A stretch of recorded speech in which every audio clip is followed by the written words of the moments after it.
It was a biting winter evening in New York City. The kind of cold that seeps into your bones and makes every breath feel like smoke escaping from your soul. The streets were wet with melting snow, and the wind howled between the tall glass towers that glowed like frozen beacons against a dark sky. Ethan Ward tightened his thin jacket around himself, his hands buried deep in the pockets. His shift at the construction site had ended an hour ago, but he had stayed late, helping the foreman fix a broken gate. Overtime pay was rare, but even an extra $20 meant something. Especially when your wallet was as empty as his. He was standing at the bus stop now, shivering, his breath visible in the air. The bus was already 10 minutes late. He stomped his boots against the sidewalk, trying to bring some life into his numb feet. That's when he noticed her. A woman, probably in her late 30s, standing under the flickering streetlight a few feet away. She wasn't dressed for this kind of weather. A thin blouse, high heels, and no coat. Her arms were wrapped around herself as she tried to stop her body from shaking. She looked lost. Not in the way people get lost on the streets, but in the way someone's eyes betray the weight they're carrying inside. Ethan hesitated for a second, then took off his jacket. It wasn't much, old, worn at the sleeves and patched at the elbow, but it was warm. He stepped forward. "Ma'am," he said softly. "You look freezing. Please take this." She turned, startled, her eyes, gray, tired, and elegant, met his. For a moment, she didn't say anything. "I can't take that," she replied, shaking her head. "You need it too." He smiled faintly. "I'm used to it. You don't look like you are." He held the jacket out insistently. After a pause, she took it, slipping it around her shoulders. The warmth of the fabric made her exhale a shaky breath of relief. "Thank you," she whispered. "You have no idea how much this means." "It's just a jacket." He shrugged. "Bus should be here soon." They stood there in silence, watching the snow drift under the dim yellow light.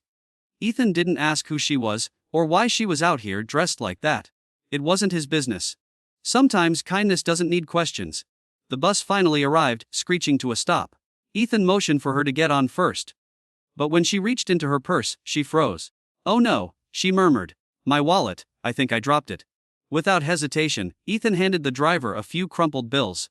"One more fare, please." The woman turned to him, speechless. "You don't have to." "It's fine," he interrupted with a grin. "Just don't catch a cold." As they sat down on the bus, she kept glancing at him. Curious, almost studying him. He looked exhausted, his clothes worn, but there was something pure about him. After a few minutes, she asked, "What's your name?" "Ethan." "I'm Claire," she replied, offering her hand. "Thank you again, Ethan. Not many people would have done what you did tonight." He smiled, embarrassed. "It's nothing. Just doing what anyone should do." But Claire knew better. People like him were rare. Genuine, kind souls who helped with no agenda. The next morning, Ethan woke up before sunrise. His small apartment was cold, the heater barely working. He put on an old hoodie, the only thing he had left after giving away his jacket, and left for work. His construction job was grueling. Long hours, low pay, and little respect. But he never complained. Every dollar he earned went toward his mother's medical bills back in Ohio. Life hadn't been kind to him, but Ethan had learned to be kind anyway. Meanwhile, across the city, Claire sat in her corner office on the top floor of Stanton Enterprises, one of New York's largest architectural firms. The morning sun glinted off the skyline through the glass walls. Her assistant entered, carrying her coffee.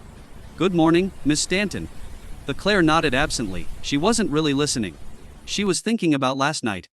About the man who gave her his jacket without hesitation. He didn't know who she was. The CEO of a company with over 500 employees. But maybe that's what made his kindness so real. He didn't help her for status, or money, or recognition. He helped her because it was the right thing to do. And Claire Stanton wasn't the kind of woman who forgot something like that. 3 days later, Ethan was at the site when a black car pulled up. A man in a suit stepped out, holding a clipboard. "Ethan Ward." "Yeah, that's me. The CEO of Stanton Enterprises would like to meet you." Ethan blinked. "Me? Why?" "She didn't say. Just told me to bring you." Confused, Ethan wiped the dust off his hands and followed him. When they arrived at the sleek glass building downtown, Ethan felt completely out of place. The marble floors, the scent of fresh coffee, the sound of clicking heels. It all felt like another world. He was led to the top floor. When the elevator doors opened, there she was. Claire. Only now. She wasn't the woman shivering at the bus stop. She was poised, confident, and surrounded by power.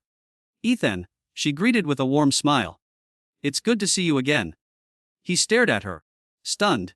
You're the CEO. She nodded. I am, and I owe you more than just a thank you. Before he could respond, she handed him an envelope. Inside was a job offer. Full-time work at Stanton Enterprises' new construction and design division. I read your file, she said. You've been working hard, trying to support your mother. I need someone with your dedication and heart on my team. Ethan's voice trembled. I don't know what to say. Say yes, she smiled. And consider it a thank you for a jacket that meant more than warmth that night. The tears welled up in his eyes. You don't have to do this. I know, she said softly. But I want to. Months passed. Ethan flourished in his new role. He wasn't just another laborer anymore, he was part of something meaningful. Designing affordable housing for low-income families, a project Claire had launched after that night. One afternoon, Claire stood beside him at a construction site overlooking the city. You know, she said, smiling, if you hadn't offered me that jacket, none of this would have happened. Ethan laughed. Guess one small act can really change a lot. But she nodded.